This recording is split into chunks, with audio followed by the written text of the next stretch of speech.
Fala galera, beleza? Tudo bem com vocês? Rodrigão por aqui. Espero que seja tudo certo por aí. Hoje é mais uma das minhas resenhas. Resenhas. Mas hoje eu trago um dos livros de um autor que surgiu pra mim e que... Caramba, cara, o que eu já li desse cara... Muito bom, muito bom. Eu li muitos livros dele já, né? E eu realmente gosto da literatura do cara porque ele é ágil, ela não tem frescura. Mas esse livro aqui especificamente, ele tem um ponto muito interessante, que ele é o ponto onde ele não traz... Ele não tem o famoso plot twist, ele não tem aquela virada de mesa impressionante, ele não tem isso, ele tem um mistério, mas o mistério vai se resolvendo de forma linear. Pelo menos na minha opinião, né? Na minha opinião, né? Vocês sabem que eu tô aqui para dar opinião, né?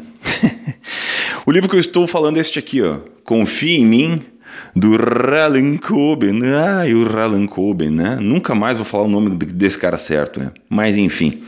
Esse livro aqui foi...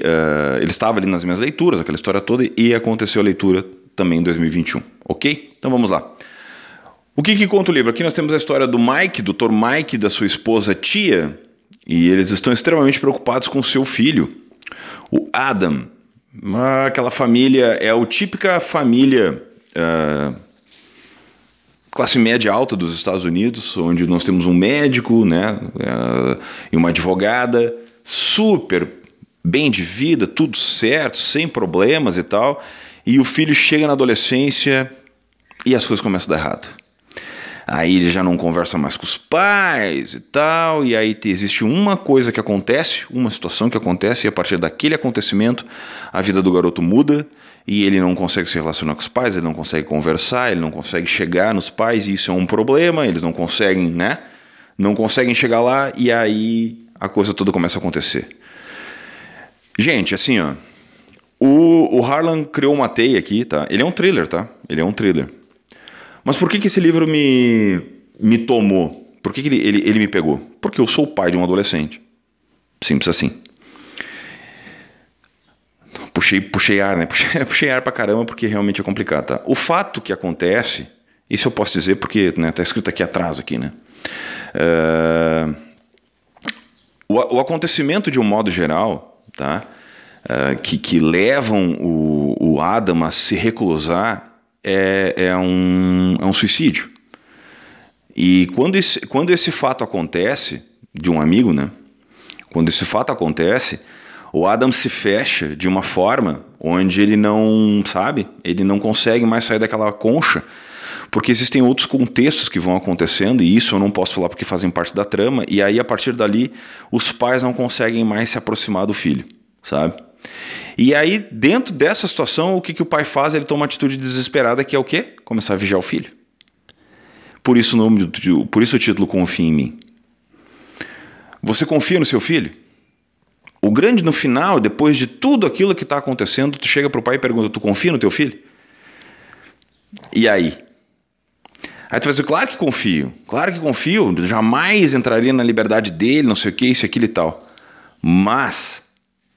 pergunta para o pai que perdeu o filho se ele não teria feito tudo o que fosse possível para mudar aquela situação, inclusive cortar a liberdade do filho.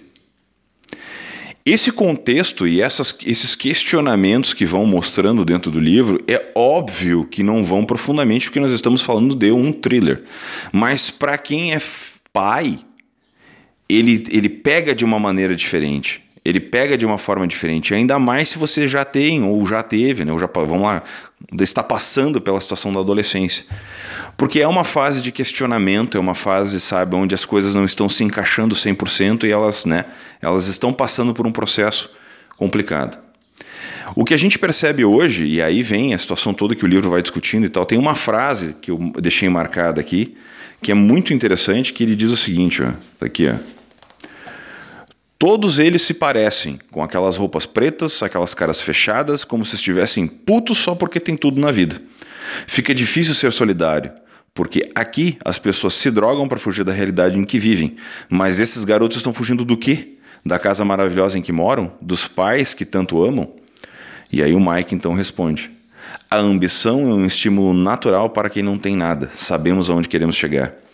Essa briga de classe que a gente percebe hoje, essa situação, essas lutas que estão acontecendo, os militantes do Twitter, né, os militantes de internet que não conhecem a realidade das ruas, que talvez nunca saíram dos seus apartamentos com grana e tal, mas se relacionam com certas causas, que nunca passaram trabalho, e que talvez nunca vão passar, e que não conseguem pagar na internet porque os pais estão pagando na internet, é exatamente a geração que é descrita nesse livro aqui. Exatamente isso. E aí é que vem o contexto da discussão, o contexto de tu chegar e dizer pro teu filho, ou de tu olhar pro teu filho, porque eu tive essa conversa com o Cássio, e a gente falou sobre isso, sabe?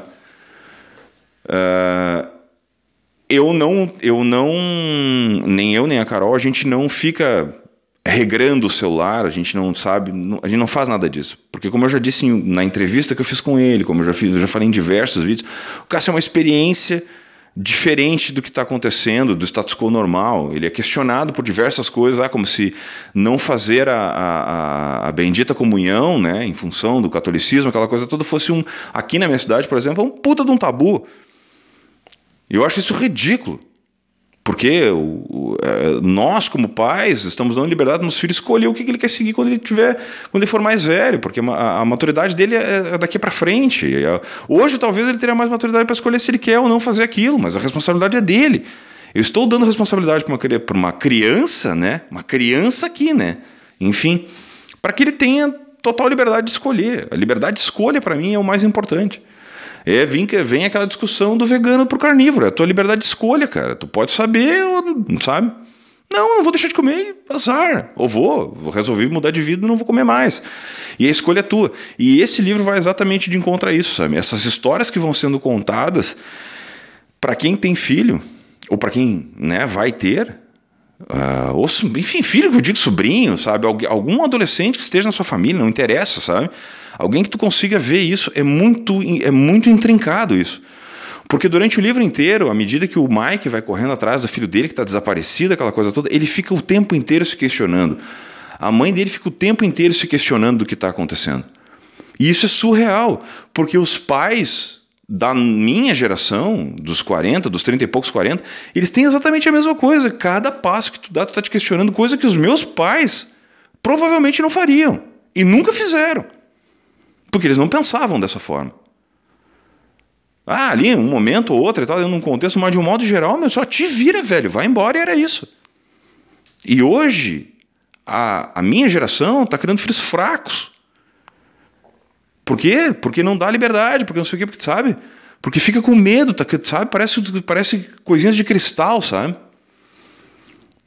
Tu caiu no chão, não sei o que, não foi nada, não sei o que e tal. Foi sim, cara, o cara caiu, deixa ele chorar, para ele aprender que a dor é assim, que a dor ensina a gemer. Da próxima vez, quando ele cair, ou ele vai tomar mais cuidado, ou ele vai cair de novo, vai se machucar até ele parar de cair. É simples, esse é o contexto. Às vezes eu vou um pouco além dessas discussões, sabe? Eu fico meio... Vocês sabem a minha pegada, sabe? Mas eu fico meio receoso com isso, porque eu tenho medo do que vem pela frente, sabe? Eu vou estar velho já, sabe? Se já não tiver capotado o Jeep, se já não tiver morrido, eu vou estar por aí incomodando ainda, sabe? Mas eu tenho medo do que a sociedade, do que vai acontecer com a sociedade de um modo geral. Não porque vai ruir a sociedade, não é isso, sabe? A questão é, a família sempre foi a base da sociedade, sabe? Sempre foi. Entrava governo, saía governo, sabe? Os problemas vinham acontecendo e tal, mas quando tu chegava ali naquele núcleo, onde acontecia aquele pequeno núcleo, as pessoas que faziam parte da família, independente do que fosse, ela sempre se manteve, os pilares sempre estiveram ali, sabe? E o Estado, os governantes, né, esse bando de imbecil, nunca conseguiu quebrar aquilo. E hoje, especificamente hoje, eles estão conseguindo fazer isso. Durante toda a história, eles estão conseguindo fazer isso. Eles estão, aos poucos, eles vêm quebrando, sabe? Vêm quebrando porque eles estão conseguindo colocar com guerras de geração, informação, excesso de informação, sabe? Brigas políticas, não sei o que, então eles estão colocando pai contra filho, marido contra mulher, sabe? Enteado contra padrasto. E assim eles estão fazendo isso, sabe? Eles estão colocando as pessoas um contra o outro dentro do núcleo. eles se infiltraram no núcleo familiar. E isso, para mim, é o maior problema. Porque a família sempre se manteve firme e forte. Ela poderia se separar entre ela, poderia fazer certas coisas, mas a família estava ali. Ela era o pilar da sociedade. A família sempre foi o pilar da sociedade. Hoje, em função de tudo que está acontecendo, a aceitação que era para vir, ela não está vindo. Independente de for, mudança de sexo, não sei o que, sabe? Qualquer coisa que tu vai fazer que é fora da curva, a aceitação que hoje deveria ser mais fácil, ela está mais difícil, porque as pessoas estão com os níveis de estresse, a falta de empatia, sabe? Exacerbada pra caramba, então já não existe mais o convívio, já não existe mais a confiança, já não existe mais nada dentro da família. E o Harlan traz esse contexto, de novo, de forma para te questionar. E talvez seja por isso que esse livro me pegou dessa forma. É um livro curto, né? Vamos lá, 318 páginas, a trama ela se fecha, ela tem começo, meio e fim. Tem uma parte ali que ela precisa dar uma viradinha de chave, você que tem que dar uma forçadinha para poder fechar a conta e tal, mas de um modo geral, a trama anda super bem. Posso dizer para vocês com certeza que se eu tivesse no lugar do Mike, eu faria exatamente a mesma coisa que ele fez, sabe? Eu seria uma força imparável para descobrir o que estaria acontecendo com meu filho, sem dúvida nenhuma. Não teria ninguém que me faria parar, sabe? Eu com certeza eu colocaria tudo fora para encontrar meu filho, para descobrir o que estava acontecendo. Isso eu tenho 100% de certeza, sabe? Porque eu me vi naquela situação. Eu me vi tomando aquelas atitudes do Mike. Sendo violento quando é necessário ser violento, sabe? Ir para cima de verdade. Sabe? Não, eu vou descobrir o que está acontecendo com meu filho, eu não vou parar enquanto isso, porque daí quando tu te torna essa força imparável, que tu é movida pela necessidade, pelo amor a alguém, ninguém te segura. E é isso que eu acho que tem faltado hoje, sabe?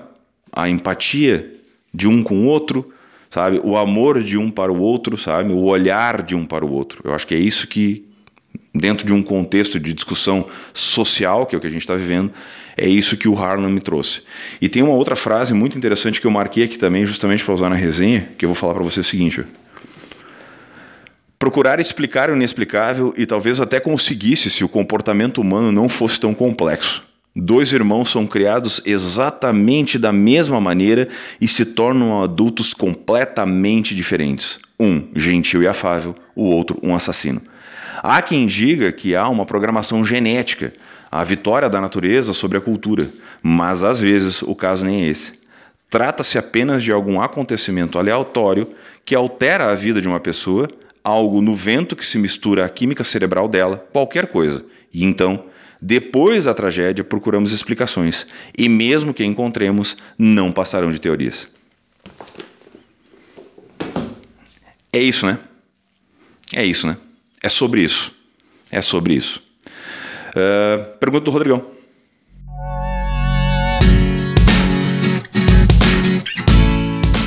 Gente, como você sabe, o Harlan Coben entrou na minha lista dos autores que eu gosto muito, eu adoro o tipo de leitura que ele faz, o tipo de escrita que ele tem, adoro as leituras dele. E assim como esse aqui vai ser um livro que vai ser adaptado e ele vai aparecer pela Netflix polonesa, que deve estar por lançar agora.